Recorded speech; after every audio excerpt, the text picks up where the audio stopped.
ولكن لي أقول لكم بالإرادة والعزيمة نحقق المستحيل، وبالعلم والعمل نرتقي ونتطور. نعم.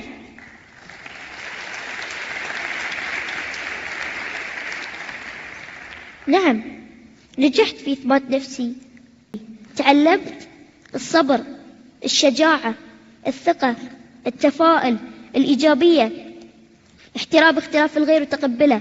تعلمت إن في بدائل للأشياء اللي ما أقدر أسويها.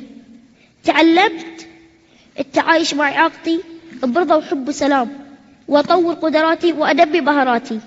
تعلمت إني أقدر أكون أكبر من توقعات الآخرين، وأتجاوز كل الإحباطات، لأن القادم أجمل. تعلمت ما أعتمد على الآخرين في تحقيق طموحاتي وأحلامي. ممكن أقبل بالمساعدة والتوجيه، لكن تحقيقها مسؤوليتي.